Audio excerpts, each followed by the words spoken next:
کچھ لوگوں کے نزدیک محمد بن قاسم کے آنے سے جنوبی ایشیا میں اسلامی دور کا آغاز ہوا، سندھ فتح ہوا اور یوں واقعات کا ایک لمبا سلسلہ شروع ہوا جو بالآخر پاکستان کے قیام پر منتج ہوا۔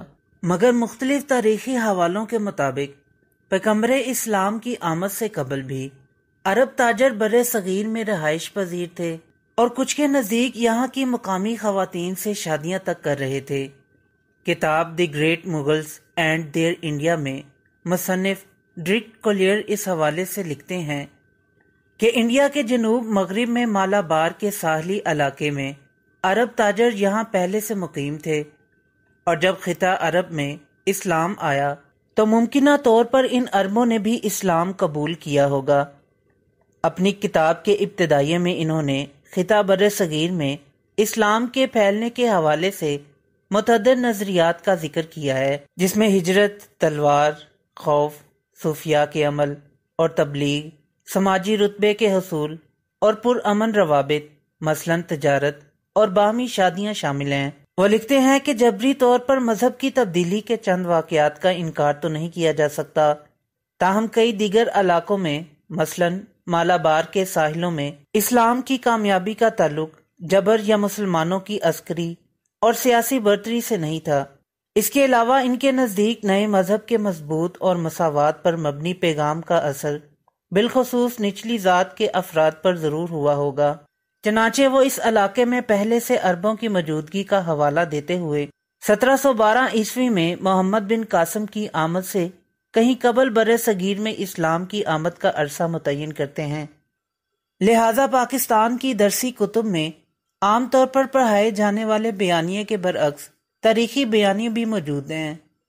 کتاب فتوح البلدان 9ویں صدی عیسوی میں عباسی دور حکومت میں تحریر کی گئی اور اسے اسلامی فتوحات کی تاریخ کی اہم ترین اور مستند کتابوں میں شمار کیا جاتا ہے۔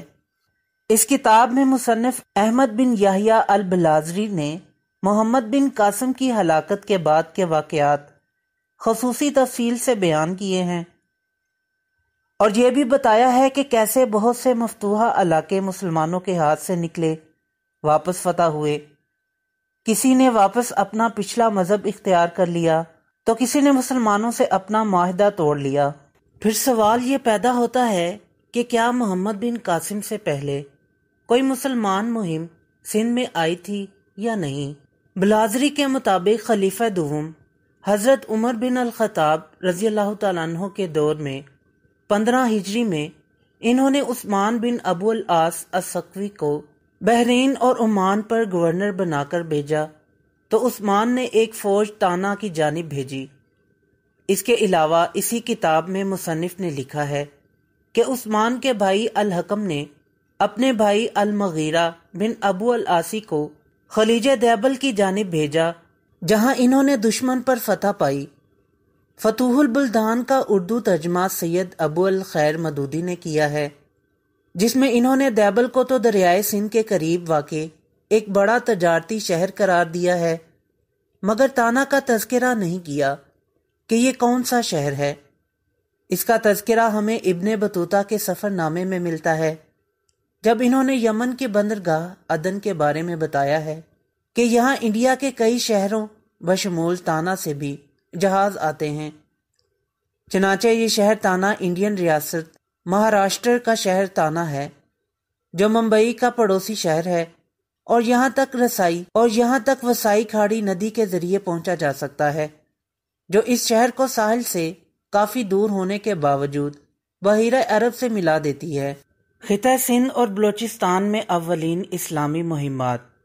موجودہ پاکستان کے دیگر خطوں میں محمد بن قاسم سے پہلے مسلمانوں کی آمد کے بارے میں ایک اور روایت فتوح البلدان سے ہی ملتی ہے، جس کے مطابق سن 38 یا سن 39 ہجری میں حضرت علی کے دور میں اور پھر سن 44 ہجری میں حضرت امیر معاویہ کے دور خلافت میں قیقان موجودہ کلات اور بنا موجودہ بنو پر حملے کیے گئے۔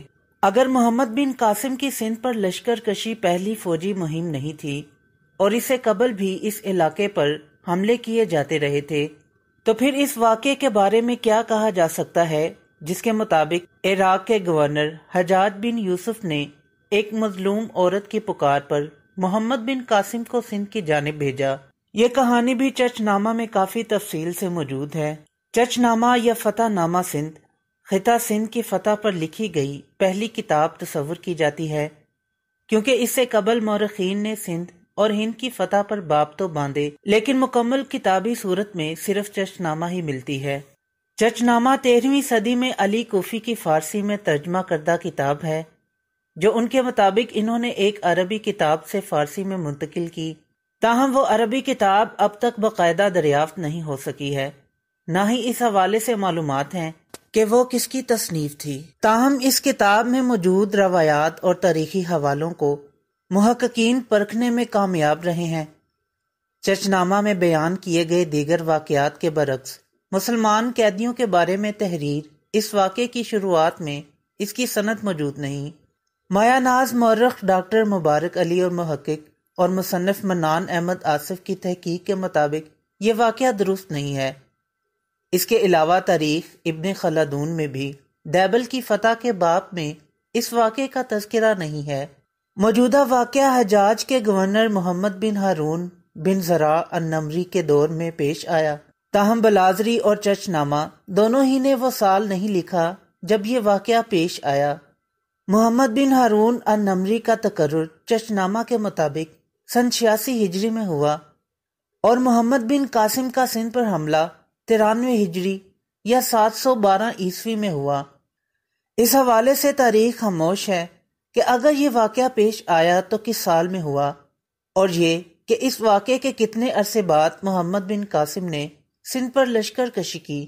اس کے علاوہ اگر حضرت عمر رضی اللہ تعالیٰ عنہ کے دور سے لے کر ولید بن عبد الملک کے دور تک کا جائزہ لیں تو کہہ سکتے ہیں کہ سندھ پر محمد بن قاسم کی لشکر کشی کئی دہائیوں طویل سلسلے میں تازہ ترین کوشش تھی، جس میں انہیں کامیابی بھی حاصل ہوئی۔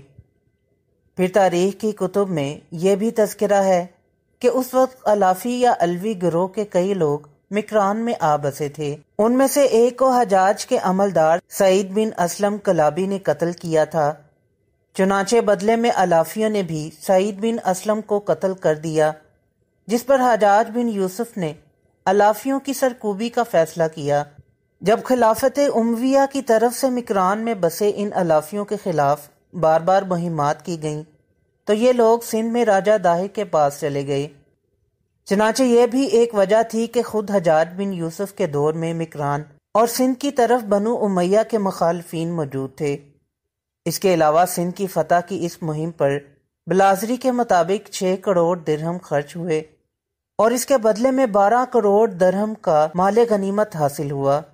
جب سندھ پر حملہ ہوا تو اس کا تعلق بنو امیہ کی شاخ مروان کے مالیاتی امور یا باغیوں کے خلاف سرحدی خطے پر قبضے سے تھا، نہ کہ قزاقوں کی کسی رومانوی داستان سے۔ چچ نامہ میں کہا گیا ہے کہ محمد بن قاسم کی ہلاکت راجہ داہر کی 2 بیٹیوں کی سازش کی وجہ سے ہوئی، مگر اس حوالے سے ڈاکٹر نبی بخش خان بلوچ کا دعویٰ ہے کہ یہ کہانی من گھڑت اور افسانوی ہے۔ سندھ کے معروف محقق اور مشہور ڈاکٹر نبی بخش خان بلوچ نے چچ نامہ کی صحت اور اس میں موجود تاریخی حوالوں کے بارے میں جرح کی ہے۔ ان کا چچ نامہ پر تحریر کیا گیا مقدمہ بھی اپنے آپ میں ایک پوری کتاب ہے، جس میں انہوں نے محمد بن قاسم کی ہلاکت اور پھر راجہ داہر کی بیٹیوں کے بغداد کی کسی دیوار میں چن دیے جانے کی کہانی کو کہانی ہی قرار دیا ہے، حقیقت نہیں۔ سب سے پہلے تو اس کہانی کے مطابق خلیفہ نے محمد بن قاسم کو دارالخلافہ بغداد بلوایا، حالانکہ اس زمانے میں بغداد کا وجود نہیں تھا، بلکہ دارالخلافہ دمشق تھا۔ اس کے بعد اس میں لکھا گیا ہے کہ محمد بن قاسم کی موت خلیفہ ولید بن عبد الملک کے حکم پر ہوئی۔ تاہم بلازری اور دیگر مورخین کے مطابق یہ واقعہ خلیفہ سلیمان بن عبد الملک کے دور میں پیش آیا۔ بلازری کے مطابق ولید بن عبد الملک کی موت کے بعد سلیمان بن عبد الملک حکمران ہوئے تو انہوں نے صالح بن عبد الرحمن کو عراق کا والی اور یزید بن ابی کبشہ کو سندھ کا عملدار مقرر کیا۔ یزید نے محمد بن قاسم کو گرفتار کر کے صالح کے پاس عراق بھیج دیا، جہاں انہیں حجاج بن یوسف کے سابقہ انتظامی ہیڈ کوارٹر واسط کی ایک عقوبت خانے میں قید کر کے ایذا رسانیاں کی گئیں اور وہ ہلاک ہو گئے۔ اسی بیان کی تصدیق تاریخ ابن خلدون سے بھی ہوتی ہے۔ فتوح البلدان میں لکھا ہے کہ جب محمد بن قاسم قید میں تھے تو انہوں نے اپنے ساتھ ہونے والے سلوک پر یہ اشعار کہے: ہر چند کہ میں واسط میں بیڑیوں میں جکڑا ہوا ہوں، مگر کبھی میں نے ایران کے کتنے ہی شاہ سوار زیر کیے اور اپنے جیسے کتنے ہی پہلوانوں کو پچھاڑ دیا۔ ایک اور شعر جو محمد بن قاسم سے منسوب کیا جاتا ہے وہ کچھ یوں ہے: انہوں نے مجھے ضائع کر دیا، جوان بھی ایسا کہ مرد نبرد اور سرحد کا محافظ تھا۔ چنانچہ محمد بن قاسم کی معزولی اور ہلاکت سے اس دور میں ہونے والی سیاسی سازشیں اور آپسی دشمنیاں بھرپور انداز میں عیاں ہو جاتی ہیں۔ تو دوستو یہ تھی آج کی ویڈیو پسند آئی ہو تو لائک ضرور کریں اور میرے چینل کو سبسکرائب کریں۔ پھر ملتے ہیں ایک نئی ویڈیو کے ساتھ، تب تک کے لیے اجازت دیں۔ اللہ حافظ۔